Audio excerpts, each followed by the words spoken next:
every failed football wonder kid.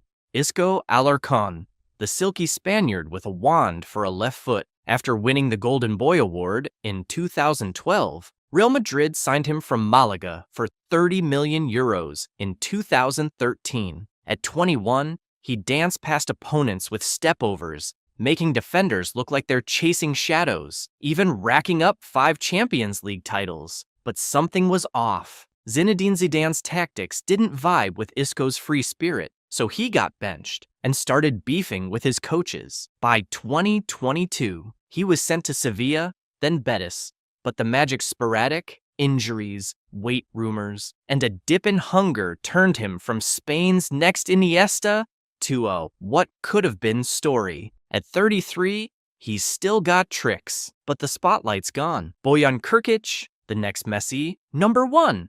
Yes, because there were many of them. Bojan was cooked in La Masia's golden kitchen. At 17, he broke Messi's youth scoring records. Barca fans were sure he was the heir. Rumors of the next Messi or a better version with faster feet, slick dribbling, scoring several shocking goals, plus that I played with Iniesta aura, but somewhere between Pep Guardiola's tactical demands. And in a self-admitted battle with anxiety, Bojan's flame flickered. He bounced through Roma, Milan, Stoke, Mainz, Alaves, Montreal, and Japan, although he wasn't bad. But when you're supposed to be Messi 2.0, decent is a disaster. Giovanni dos Santos. Mexican flair? Check. Barcelona contract? Check.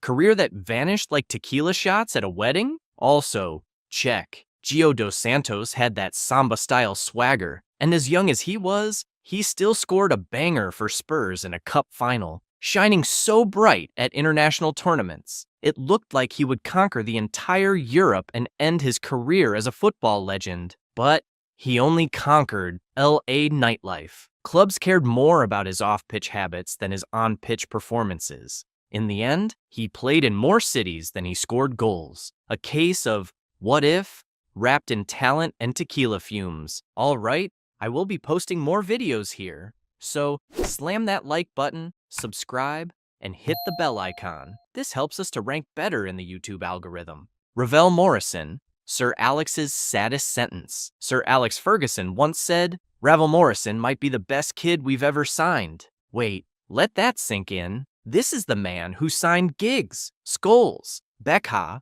and one of the greatest of all time, Cristiano Ronaldo. But somehow, Ravel was the best. He had everything except discipline, fights, missed training, dodgy mates, dodgier decisions. Ravel could have been England's midfield magic man. Instead, he became a passport collector, going from country to country, Lazio, Mexico, Sweden, Jamaica, back to England, back out again. Fergie knew. He just couldn't save him. Adnan Januzaj, that 1 month in 2013. Remember when Adnan Januzaj was Manchester United's season? The Moyes era. Januzaj scored a brace for Sunderland, and Manchester United fans started calling the Golden Boy Adnan. Several clubs and countries were after him from Belgium, Albania, Kosovo, and Turkey, all fighting over him like aunties over jollof rice at a wedding. And then, silence. No scandal, no injury, just a slow decline. Why? Well, it turns out that 1 good month doesn't build a legacy, it builds false hope. His lack of consistency on the pitch really caused him his legacy. Although, Januzaj now plays in Turkey, which is basically football's waiting room. Alexandre Pato, the duck that could have soared. Pato means duck in Portuguese, and this duck could fly. At 17 years, he was ripping it up for international. At 18, he was at AC Milan. Quick, technical, cheeky smile. He was the dream. Winning the Golden Boy Award in 2009, it was clear he was going to make a mark in football's history. But then came injuries, then more injuries, then weird loan spells, then China, then Orlando. Pato, just like all other ducks, couldn't fly for long. Honestly, his career graph looks like a roller coaster, designed by an amateur. He had everything, except knees that worked more than once a week. Kurlan, the seal dribble kid, you know him, or at least you've seen him once or a few times. Where, you may ask? Well, Kurlan was a YouTube sensation many years before YouTube was cool. He invented the seal dribble, bouncing the ball on his head while running. Genius? Yes. Infuriating to defenders? Absolutely. So they broke him. Literally, opponents kicked him, elbowed him, and rugby tackled him. His injuries started piling up, and his magic act faded away slowly. He ended up playing for a club called Sliema Wanderers. I checked, it's in Malta. Not bad, but a lot more was expected from such a mind-blowing talent. Anthony van den Bora, the Belgian Beckham, for a minute. This guy debuted for Anderlecht at 16. Strong, tall, technical. He was supposed to be Belgium's golden right back. Before the golden generation even existed, his creative playing style and tactical brilliance on the pitch made the fans and several magazines call him the Belgian Beckham. At least for a minute, it felt like he was going to live up to the hype and maybe do more. But instead of growing, he regressed. Imagine Benjamin Button, but with football skills. He was in and out of clubs. Retired at 29, unretired, then quietly vanished like a wet fart in a storm. Hachim Mastour, YouTube star, football reserve. He's the poster boy of failed hype. At 15, Mastour was juggling balls on YouTube with slow-mo music and dramatic camera angles. Then, AC Milan gave him a contract. Adidas gave him a deal. Even Morocco called him up before he played a senior match, with a lot of anticipation from the fans. Then, nothing. Turns out, juggling a ball in a garden doesn't prepare you for 90 minutes, or playing against grown men who eat raw defenders for breakfast. He played 0 games for Milan. Yes, 0. Mastour is now 26, and probably still editing his highlights on Final Cut Pro. Jack Wilshere, the Arsenal Mirage. He didn't just have potential, he was potential. Remember that night versus Barcelona in 2011? He danced past Xavi and Iniesta like he was rehearsing for Strictly Come Dribbling. He was the next England hope. Wilshere was far more than just a wonder kid. He was a wizard with several tricks up his sleeves. From speed, dribbling to finishing, he had it all. But then came the injuries. Several injuries. Jack spent more time in medical boots than football boots. By 28, he was out of the Premier League, and by 30, he retired. He later started coaching kids, teaching them how not to trust their ankles. Anderson, the happy Brazilian, he won the Golden Boy Award in 2008, playing for Porto. Then he joined Manchester United. Fans thought he'd be the new Ronaldinho, or at least another Brazilian magician, dancing through opponents like a ballerina and scoring unexplainable goals. But it turns out, he was the new Ronaldinho. If Ronaldinho forgot how to dribble and got addicted to Greggs, Anderson was lovable, but slow, injury-prone, and eventually a better meme than midfielder. Fun fact, he once got subbed on and then subbed off 10 minutes later because he was so unfit. He's now retired, possibly eating pão de queijo somewhere. Denilson, Arsenal's ghost of midfield past. Wait, not that Denilson? Not the Samba legend, the other one. He joined Arsenal at the age of 18 and was meant to be a calm, intelligent, and technical midfielder, showing amazing potential, creativity, and tactical brilliance. Instead, he became the living embodiment of sideways passes or back passes. With 0% creativity, he started strong, but faded into invisibility. At some point, people legit asked, wait, is he still at Arsenal? And yes, he was, for 7 years. Unable to make any real impact even in small games, he disappeared back to Brazil and never came back. Fran Merida, the Fabregas clone. Fran Merida was called the next Fabregas by fans and football analysts. Signed by Arsenal from Barcelona, he had all the ingredients: Spanish passport, youth academy buzz, and an amazing left foot. But unlike Cesc, Fran got lost. Lost in England, then lost in Spain, until he was lost in the football wilderness, unable to find himself in the big leagues or on smaller stages. He eventually played for Osasuna, then in China, then tried to reboot in the second division. The only thing he shared with Fabregas in the end was a shared memory of Wenger's hairdryer. Royston Drenthe, swag over substance. Real Madrid signed him in 2007. Fast, powerful, and tricky. He looked like he came out of a FIFA 08 cheat code. Another amazing wonder kid with real potential. Compared with Barcelona wonder kid Lionel Messi due to their opposing sides. The next El Clasico was set to have two amazing young talents showing off. But Drenthe had one issue. He liked rap more than tactics, so he dropped mixtapes, skipped training, clashed with coaches, and by 25, he was out of the big leagues. By 27, he was just a rapper. Literally, career stats, unimpressive.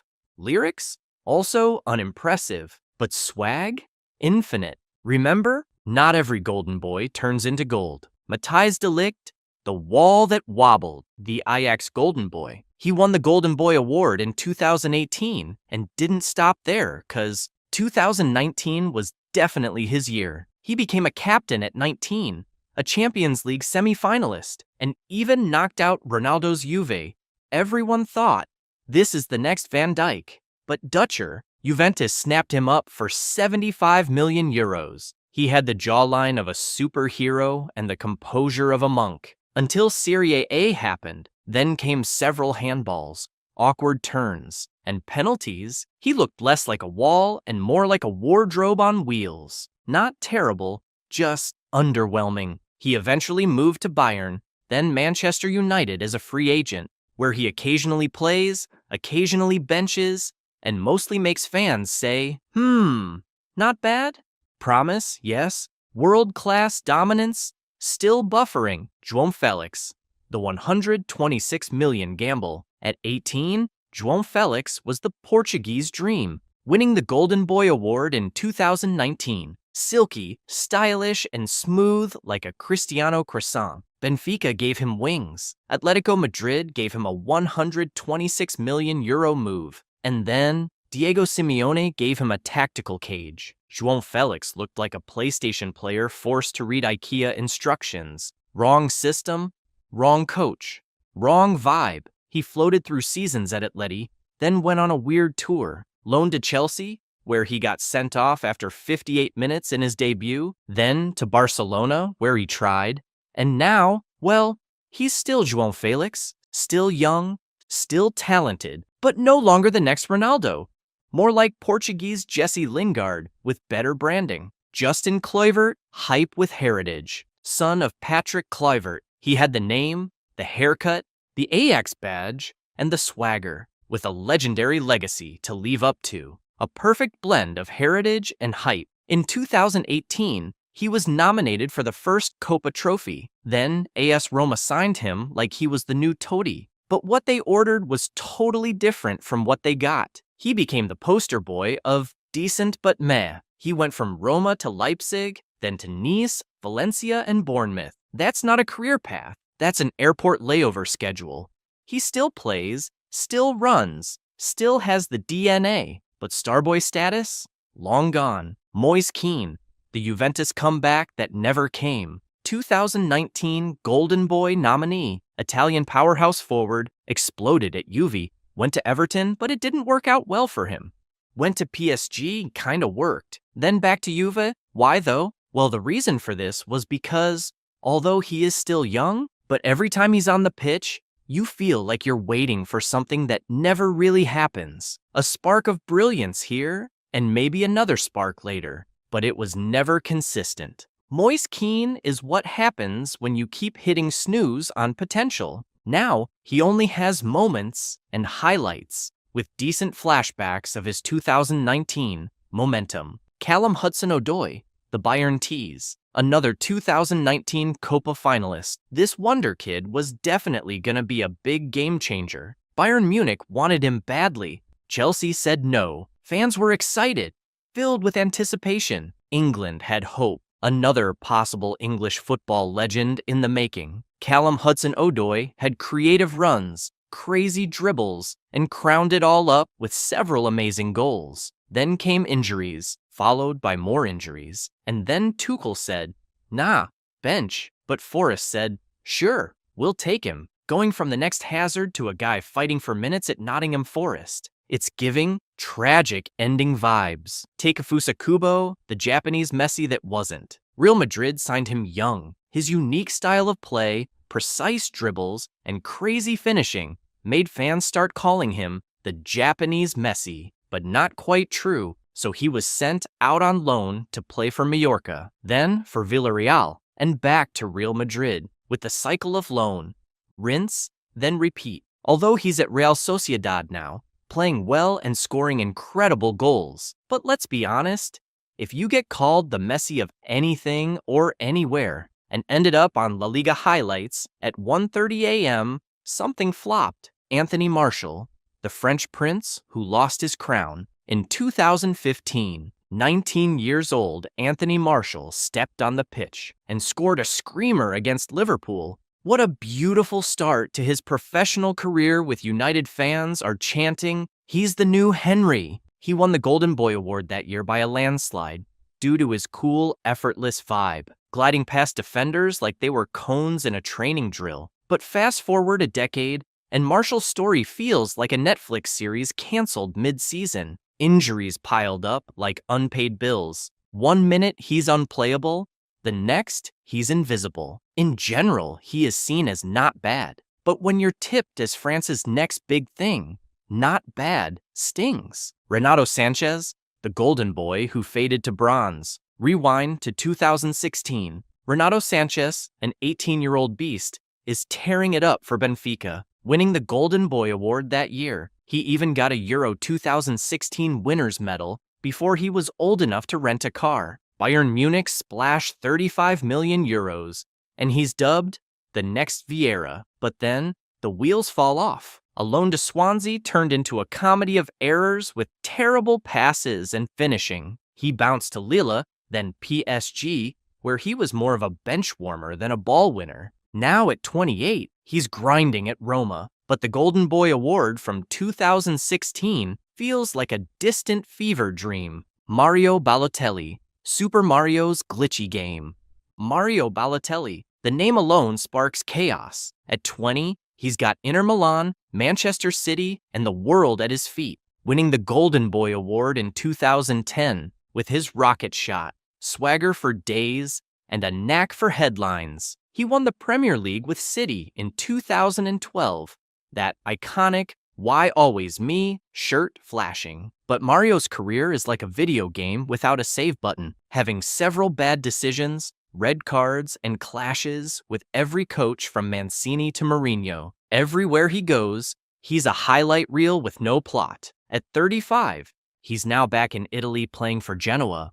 But Super Mario's final boss was always himself. Freddy Adu, the American Pelé. In 2004, U.S. football needed a messiah. Then came Freddy Adu, a 14-years-old kid, already signed to Nike and playing for DC United. The press dubbed him the American Pelé. At 14, most of us were learning algebra, while Freddy was doing post-match interviews. The only problem was, he hit his peak at 14. After hopping around 17 clubs in 9 countries, Adu's career slowly dissolved like soda left open overnight. Never quite bad, just never great. His name became shorthand for overhyped promise. The saddest part? He still believes he's one big breakaway. And honestly, we all kind of wish he was right. If you've watched to this point, slam that like button, subscribe, and hit the bell icon. This helps us to rank better in the YouTube algorithm.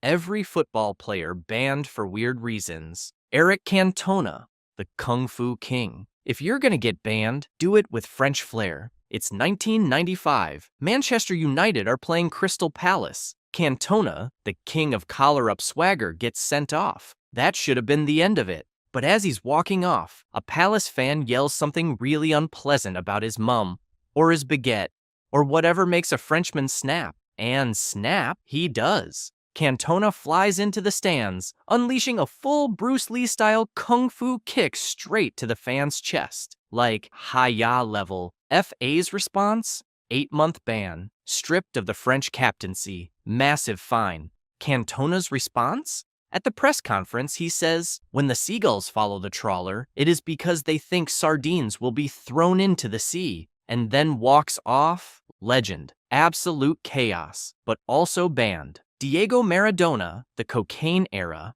Ah, Diego, the hand of God, the feet of genius, and, unfortunately, the nose of scandal. After single-handedly dismantling England in 1986 and becoming a walking football deity in Naples, Maradona took a darker path. By 1991, Napoli's golden boy tested positive for cocaine, not exactly what the sports science department recommends. Result? 15-month ban. But that wasn't even the last time. In 1994, during the World Cup in the US, he scored a stunning goal and then celebrated like a man who just discovered coffee for the first time. Wide-eyed, pumped, unhinged. 2 days later, busted, ephedrine in his system, booted out of the tournament. If you ever needed proof football was a telenovela with shin pads, Maradona was it.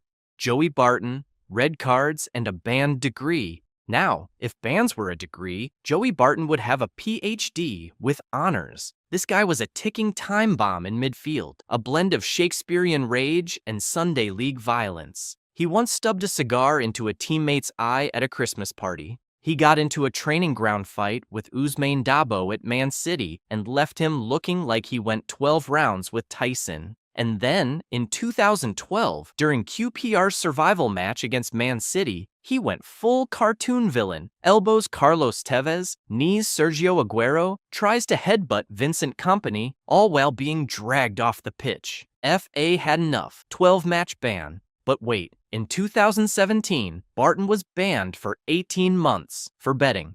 Over 1,200 bets on football matches, some of them involving his own teams. Basically, the man turned Premier League into his own Bet365 playground. It was reduced to 13 months on appeal, but by then, Joey's career was as cooked as his tackles. Luis Suarez, the Bite Trilogy. Now for the carnivorous chapter, Luis Suarez, fantastic striker, gifted football brain, occasional vampire. In 2010, he bit Otman Bakal while playing for Ajax, like full-on jaw clamp, 7-game ban. Then in 2013, while at Liverpool, he bit Branislav Ivanović on the shoulder, live on TV, didn't even get sent off, but got a 10-game ban after review. And then, the main course, 2014 World Cup, Uruguay versus Italy. Suarez gets bored, or peckish, or both. He bites Giorgio Chiellini like it's a late-night snack. The ref misses it, but cameras don't. FIFA hits back, 4-month football ban, 9 international matches suspension, and banned from all football activity, including entering a stadium. Imagine being so dangerous they ban you from even watching the game. Jean-Marc Bosman, banned for suing football.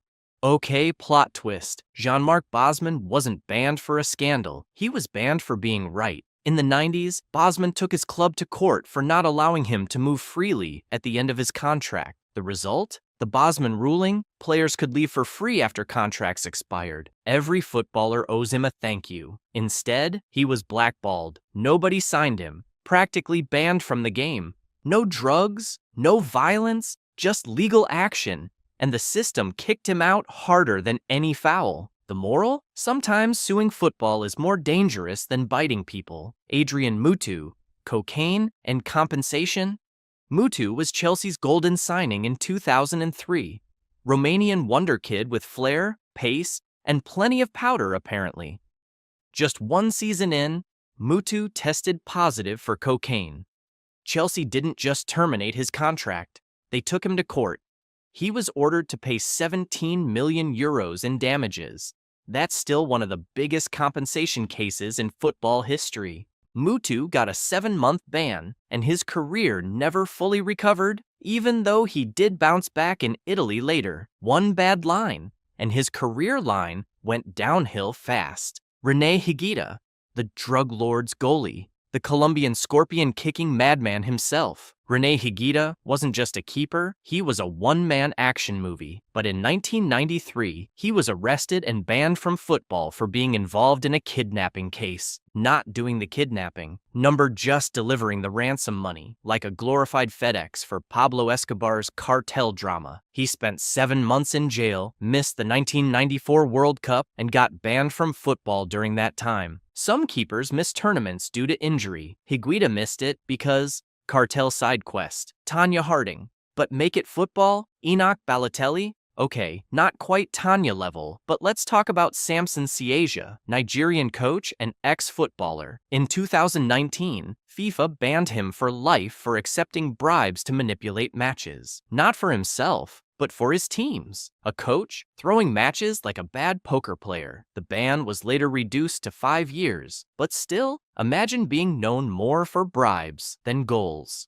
Mohammed bin Hammam, the FIFA Mafia chapter. While not a footballer, this one shook the entire football system. Bin Hammam, Qatari football administrator and former president of the AFC, was banned for life. Not once, but twice. His crime? Straight-up vote buying and corruption during FIFA presidential elections and World Cup bidding processes. If football were a Netflix show, this guy was the puppet master in the shadows. He was the first to truly expose just how rotten FIFA could get behind closed doors.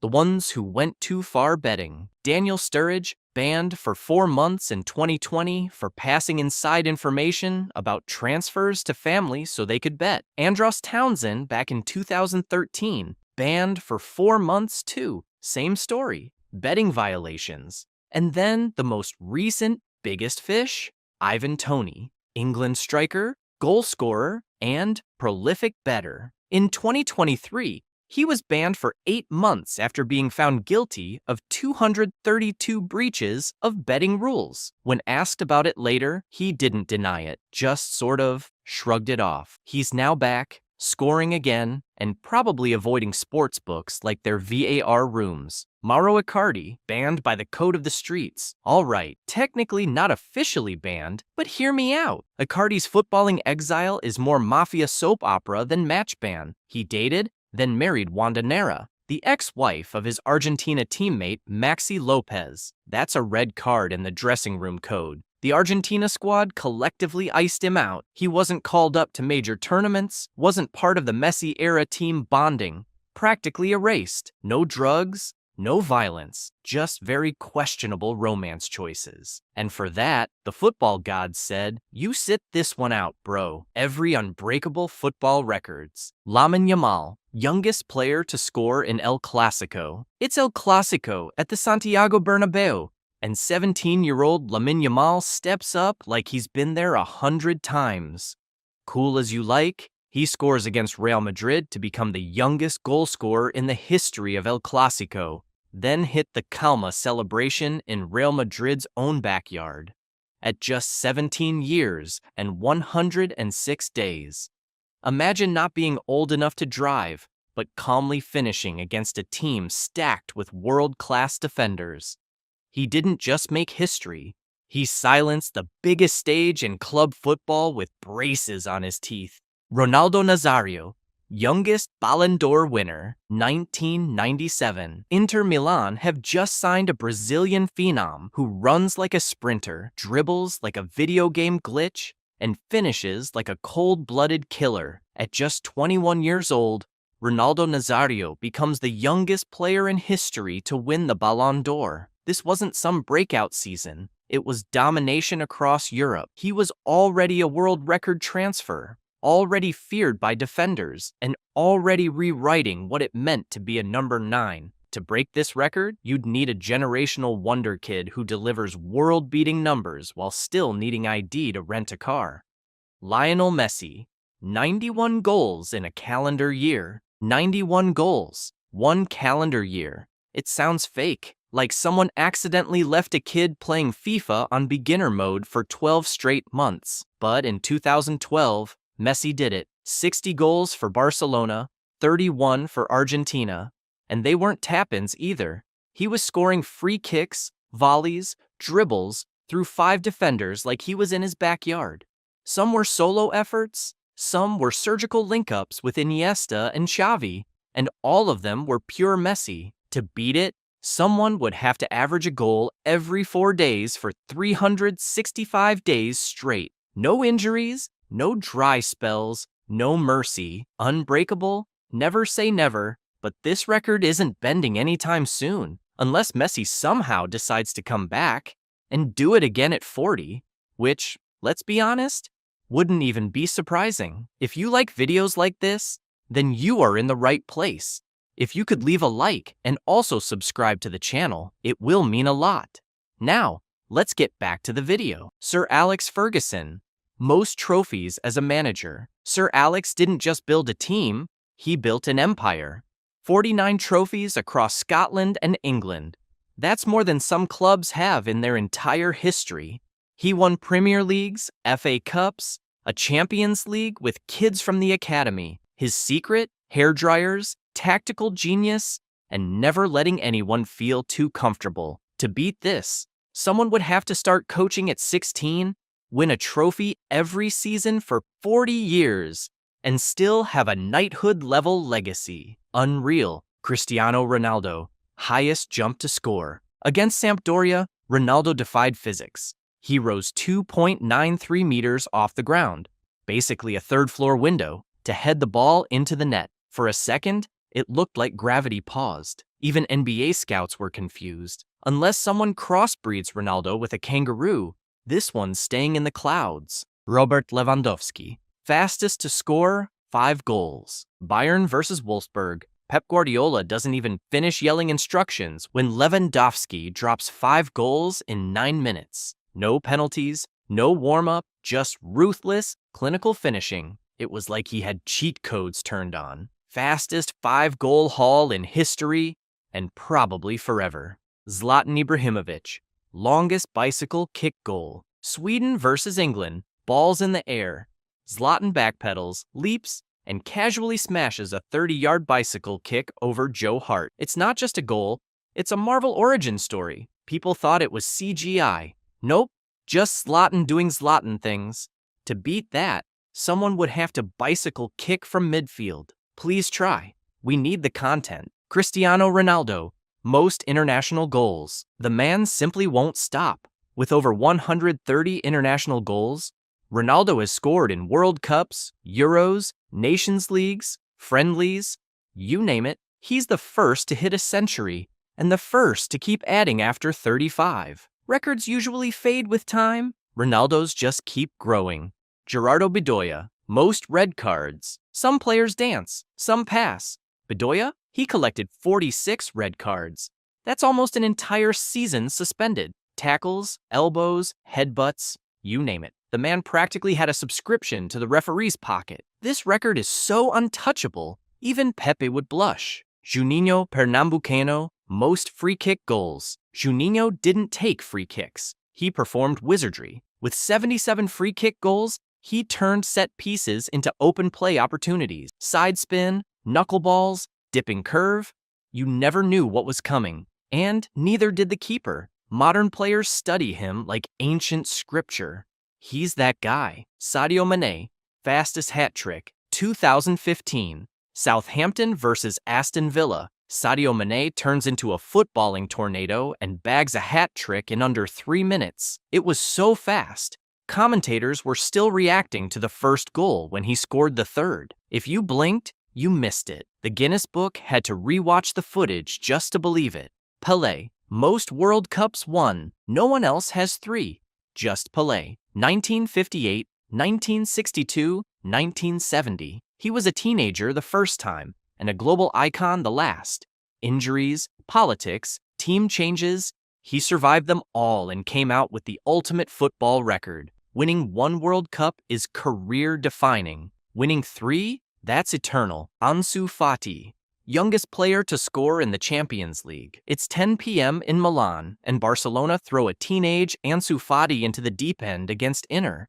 And what does the kid do? Bangs in a match-winning goal and becomes the youngest Champions League scorer ever at just 17 years and 40 days. Some players dream of playing in the Champions League at that age. Fati was already leaving his signature on it. Just Louis Fontaine, 13 goals in a single World Cup. Now, picture this. It's 1958 Sweden, and one man is going absolutely ballistic. Just Fontaine, a French striker with the deadliest eye for goal, bags 13 goals in one World Cup. Not over a decade, not in qualifiers, in the tournament itself. To put that in perspective, Miroslav Klose needed 4 World Cups to get 16. Ronaldo, the original, not the CR7 edition, peaked at 8 in a single tournament. Fontaine? He did 13 in 6 games, wearing old-school boots and running on what looked like public park grass. And the cherry on top? He wasn't even France's first-choice striker until an injury gave him his chance. Talk about seizing the moment. The modern game's too tactical, too defensive, and too full of VAR reviews for a striker to casually drop 13 goals in a single tournament. This record's not just hard, it might be impossible to touch. Manchester United, 9-0 twice. Let's jump to the Premier League, where Manchester United hold one of the most savage records in modern history, a 9-0 win. Not once, but twice. First was against Ipswich Town in 1995. Andy Cole scored 5. It was less a football match, more a televised execution. The second, against Southampton in 2021, red cards, own goals, Bruno Fernandes doing Fernandes things. In the age of elite coaching and deep squads, even bottom-table teams usually park the bus and pray for rain. But United showed that, under the right chaos, a football scoreline can look like a rugby result. Will it be broken? Maybe someone hits double digits one day. But 2 9-0s by the same club? That's dark art consistency. Sir Alex would be proud. Miroslav Klose, World Cup top scorer, 16 goals. The World Cup's all-time top scorer. Miroslav Klose didn't do it with hype or headlines. He did it with headers and tap-ins that whispered, "I know where to be." What's wild is he wasn't even the star of his own team most years. In 2002, he was the unknown guy scoring headers for fun. In 2006, he took the Golden Boot. In 2010, he quietly added 4 more. And in 2014, he broke Ronaldo's record at age 36. He wasn't flashy, but he was efficient. Germany's system gave him the perfect environment, and Klose delivered with cold-blooded precision. To break it, a player would need to qualify for 5 World Cups, stay injury-free, and score 3 to 4 goals in each, which is a great plan, until you realize most players peak for maybe 2 tournaments.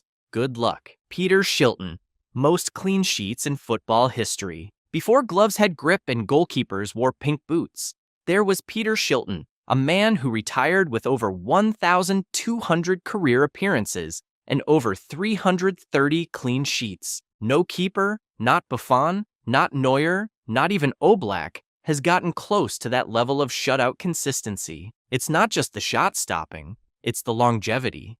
You have to play into your 40s, stay injury-free, and not lose form for 2 decades. And still, good luck avoiding a defender scoring an own goal off their knee in the 94th minute. Shilton's record isn't about highlights. It's about survival, about living through the chaos of the 80s and still keeping the ball out. Brazil, 5 World Cup wins. National teams live for moments, and Brazil has 5 of them. That's not just dominance. That's a multi-generational dynasty. Pelé lifted the trophy as a teen. Romario danced it home in '94. Ronaldo and Rivaldo finished the job in 2002. Other nations have caught up, sure. Germany's got 4. Italy 2. France and Argentina are catching fire, but 5? That's a number that carries weight. Samba weight.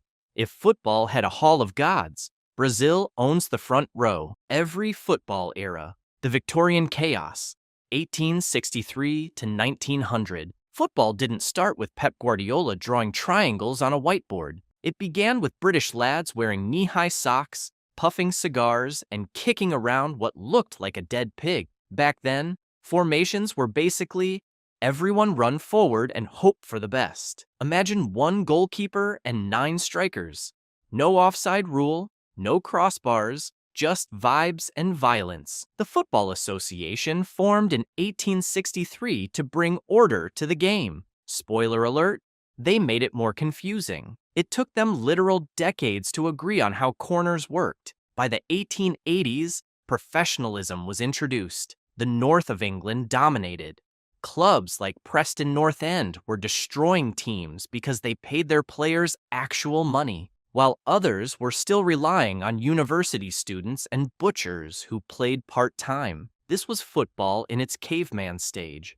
Scrappy, muddy, and glorious. The tactical awakening, 1900 to 1939. As the 20th century rolled in, people started realizing that maybe, just maybe, football wasn't meant to be a 10-man brawl. Formations evolved from the chaotic 2-3-5, yes, that was real, to slightly less chaotic shapes. Defenders were invented, sort of. In Italy, Vittorio Pozzo created the Metodo system, basically football's first organized chaos strategy. Meanwhile, Austria's Wunder team was turning heads with flair, passing, and players who didn't just hoof it 60 yards every time. But then came the king of tactical trolling, Herbert Chapman at Arsenal. He invented the WM formation, wore a fedora, and basically said, let's stop conceding 6 goals a game. At the same time, the first World Cups were launched. Uruguay won in 1930. Italy rigged their way to 2 in a row, powered by Mussolini's motivational methods. Read threats. This era was tactical trial and error. One step above a pub game, but one step below sanity. All right, I will be posting more videos here, so slam that like button, subscribe, and hit the bell icon. This helps us to rank better in the YouTube algorithm. Post-war glory and the golden midfielders, 1940s to 1950s. The world came back from war, and football did too. The 1950 World Cup in Brazil was supposed to be a Brazilian carnival. Spoiler alert, Uruguay pulled off the biggest heist in football history. Maracanazo, 200,000 Brazilians in silence. One tiny nation partying in the dressing room like it was 2099. Then came the magical Magyars, Hungary's national team. Led by Ferenc Puskás, they smashed England 6-3 at Wembley, playing passing football from another planet. Everyone else? Still running around like it was 1935. But here's the twist. In the 1954 World Cup, Hungary lost the final to West Germany, who had been beaten by Hungary 8-3 in the group stage. It was dramatic, rainy, and full of dodgy refereeing. It also proved something new. Tactics mattered, but so did nerves. The 50s were the first time football started to look like actual football. The Brazilian Empire, 1960s to 1970s. If you want samba, sunshine, and scandalous skill, this was your era. Brazil took over.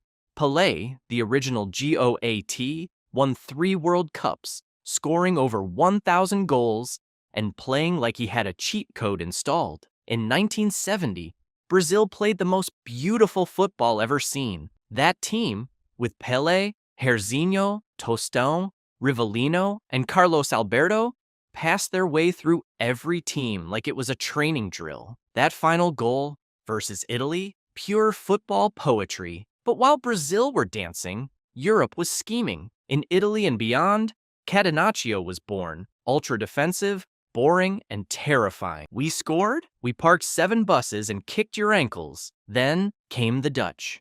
Total football. Johan Cruyff, Rinus Michels, interchangeable positions, triangles, space manipulation, basically Guardiola in orange boots. They didn't win the World Cup, but they changed the sport forever. This era was God's, goals, and genius on both sides of the pitch. The industrial grit era, 1980s. Welcome to football with mullets, mustaches, and mud-soaked tackles. The 80s were rough. England's pitches looked like potato fields. Players smoked at halftime. Shorts got shorter. Tackles got nastier. But the talent? Unreal. Diego Maradona danced through defenders like gravity didn't apply. His 1986 World Cup is still the greatest solo tournament performance in history. Hand of God? Yes. But also, goal of the century. Meanwhile, Arrigo Sacchi was building a machine at AC Milan. Baresi, Maldini, Gullit, Van Basten, Rijkaard, a symphony of structure and style. This was when the European Cup truly mattered. Liverpool dominated early. Then Heysel happened. English clubs were banned. A dark chapter that changed stadium safety, fan culture, and security forever. Football in the 80s was a paradox. Beautiful players in brutal times. The Galactico glam and defensive masters, 90s. Ah, the 90s, where footballers looked like rock stars and defended like they were in a street fight. Baggio's ponytail, Zidane's baldness, Ronaldo Nazario's everything. In 1994, Brazil won again with Romario and Bebeto doing baby celebrations. In 1998, France won their first World Cup. Zidane headbutted the ball into history. And Ronaldo Nazario? He became football's first supernova, a striker who ran like a panther and finished like a poet. In Italy, defensive masterclasses reached peak form. Maldini, Nesta, Cannavaro. It was also the decade where Champions League exploded, replacing the European Cup with all-out drama. By the end of the 90s, football was becoming truly global, truly shiny, and truly televised. It was the bridge between 2 centuries and the golden age of weird Nike commercials. The Messi-Ronaldo duopoly, 2004 to 2020. No other era had 2 gods on earth. At the same time, Cristiano Ronaldo, six-pack, headers like missiles, work ethic of a Terminator. Lionel Messi, low center of gravity, dribbled like a cartoon character, brain of a supercomputer. For 15 straight years, they tore up football like it was a personal competition. 700-plus goals each. Ballon d'Ors? Just toss a coin. Their rivalry wasn't toxic. It was motivational. Messi would drop 91 goals in a calendar year. Ronaldo would respond with a Champions League hat trick. Madrid versus Barca became religion. Meanwhile, Guardiola's tiki-taka was rewriting football logic. Klopp's gegenpressing brought chaos. Mourinho's parking the bus tactics were winning trophies and arguments. The rest of the world? Just grateful to witness greatness on repeat. Modern-day mayhem. 2020 to present. Welcome to the football multiverse. Tactics now include false nines, inverted fullbacks, box midfielders, overlapping center backs, and goalkeepers playing as deep-lying playmakers. Pep Guardiola is running the simulation. Hansi Flick is inventing highline football. Diego Simeone is changing his style to a more attacking football. Meanwhile, Messi wins the World Cup in 2022, finally breaking the one barrier left. Mbappe scores a hat trick in the final, doesn't win, still becomes a legend. VAR enters the scene and ruins 90th-minute celebrations like an overzealous librarian. Transfer fees hit the moon. Thanks, Neymar. Saudi Arabia starts buying half the Ballon d'Or shortlist just because they can. And through it all, fans argue about stats on Twitter, cry during penalty shootouts, and pretend to know what expected threat per 90 really means. Every undefeated football team. Arsenal, the modern invincibles. 2003/2004. 38 games, 26 wins, 12 draws, 0 defeats. This wasn't just football, this was a movement. Arsène Wenger's squad had swagger, skill, and steel. Thierry Henry was slicing through Premier League defenses like a warm croissant through butter. Every touch, every run, it felt inevitable. Then you had Dennis Bergkamp, football's resident magician, threading passes that made geometry teachers weep with joy. The midfield? Built different. Patrick Vieira was a walking war zone, elegant, terrifying, and absolutely everywhere. And Robert Pires looked like he was gliding through matches while listening to smooth jazz in his head. And the back line, Ashley Cole, Kolo Touré, Sol Campbell, and Lauren, wasn't just solid, it was impenetrable. Jens Lehmann might have been slightly unhinged, but he kept clean sheets like his life depended on it. What made this run special wasn't just that they didn't lose, it's how they didn't lose. Late comebacks, gritty away wins, pressure moments that turned into poetry. This team didn't just refuse defeat, they stared it in the face and nutmegged it. And the cherry on top, the only team to ever receive a Golden Premier League trophy. A literal one of one. Arsenal's Invincibles weren't just good, they were immortal. If you like videos like this, then you are in the right place. If you could leave a like and also subscribe to the channel, it will mean a lot. Now, let's get back to the video. Preston North End, the original gangsters. But rewind the tape way back to the 1888-89 season and meet the original Invincibles. Preston North End, the very first Football League season. 22 games, no defeats, and a bonus, they also won the FA Cup without conceding a single goal. Preston wasn't just winning, they were basically inventing how to win. This was back when the crossbar was a piece of tape, substitutions weren't a thing, and defenders tackled like they were splitting logs. Led by the legendary William Sudell, who was both manager and club secretary, and possibly part-time boot cleaner, this squad played like time travelers. They played like they'd read the footballing future, and for decades, no one could top that clean double. Not until the 21st century. They were called the Invincibles before the term was even cool. So yes, Arsenal's version came with better cameras, but Preston laid the blueprint in mud, sweat, and tweed. Juventus, Conte's black and white fortress. Fast forward to Italy, Juventus, 2011/2012, a club clawing its way back from scandal. The Calciopoli match-fixing saga had rocked Italian football, and Juventus, once giants, had fallen hard. Antonio Conte, fiery, intense, and blessed, with a full head of miraculous hair. He took charge like a general on a warpath. And what he built? A team that played like a concrete wall with rocket boosters. 38 games, 0 defeats, 15 draws, 23 wins. The midfield triangle of Andrea Pirlo, Claudio Marchisio, and Arturo Vidal was straight up illegal. Pirlo played like he had a bird's-eye view of the pitch. He didn't run, he hovered. He passed like time itself bent for him. In defense, Buffon barked orders like a military captain. Barzagli, Bonucci, and Chiellini, 3 defenders, 1 brain. They weren't just stopping goals. They were erasing possibilities. It wasn't all flash and flare. This team suffocated opponents. They dragged you into deep waters and watched you drown. The reward? A return to dominance, a new dynasty, and the start of 9 straight Serie A titles. Celtic, Rogers Highland Conquerors. In Scotland, Celtic 2016 to 2017 run wasn't just undefeated, it was violent. Brendan Rodgers came in with something to prove. After the Liverpool slip era, he reinvented himself in Glasgow and built a team that was more machine than squad. 38 games, 34 wins, 106 goals, just 25 conceded. That's not football, that's choreography. Moussa Dembélé was cooking defenders for breakfast. Scott Sinclair scored for fun. Kieran Tierney, just a kid at the time, was running that left flank like he was late for something. And the rest of the league? They were basically set dressing. To top it off, Celtic went on to win a domestic treble without losing a single match. Every competition, every game, undefeated. That's not domination.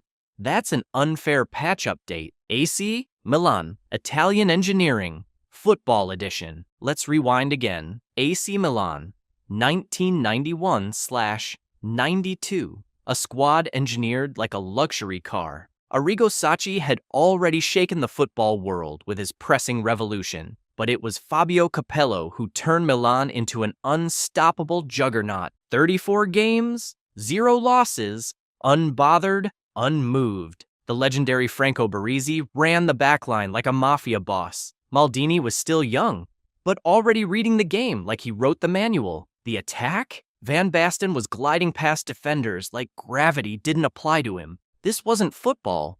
It was domination with an espresso shot. Cold, calculated, clinical, and they didn't stop there. Milan went on a 58-game unbeaten streak overall, the kind of consistency that makes analytics people cry with joy. Rangers, from ashes to ascension. For years, Rangers lived in Celtic shadow. After financial collapse and relegation, They climbed all the way back from Scottish League Two.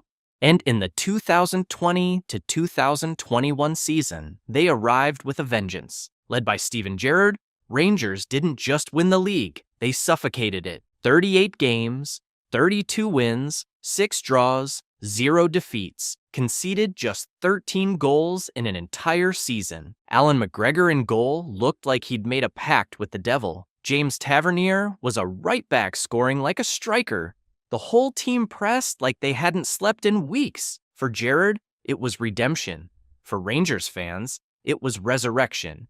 They didn't just reclaim the title, they reclaimed their identity. Al Ahly, the Cairo Commanders. In Africa, no club is more synonymous with dominance than Al Ahly. And in 2004/2005, they showed everyone why. 30 games, 25 wins, 5 draws, 0 defeats, 74 goals scored, only 13 conceded. This wasn't football, it was command and conquer. They weren't just beating teams, they were sending statements. Mohamed Barakat, Mohamed Aboutrika, legends in Egypt, were running riot. The team played with joy, but also with the weight of expectation, and they never cracked. By the end of the season, the Egyptian league wasn't asking who would win, just by how much. Benfica, the Eusebio Encore. Back in 1972/73, Benfica pulled off a flawless domestic campaign, 30 games, no losses, and up front, Eusebio, the Black Panther, 40 goals in one season. At 31 years old. He wasn't sprinting like before, but he didn't need to. He knew where the ball would be before it got there. Benfica were so good, they made the rest of the league look like they were still in preseason. Their defense barely broke a sweat. Their midfield never panicked. And that season, it was the final exclamation mark in Eusebio's Benfica legacy. Steaua Bucharest, the underrated dynasty. If football had cheat codes, Steaua Bucharest cracked them. Between 1986 and 1989, they went 104 league matches without losing. That's 3 full seasons, plus some, without taking an L. In 1988/89, they went undefeated again. But this wasn't just about the league, they were also European powerhouses, winning the 1986 European Cup and reaching the final again in 1989. This team was built on discipline, structure, and borderline supernatural fitness. Steaua didn't play tiki-taka.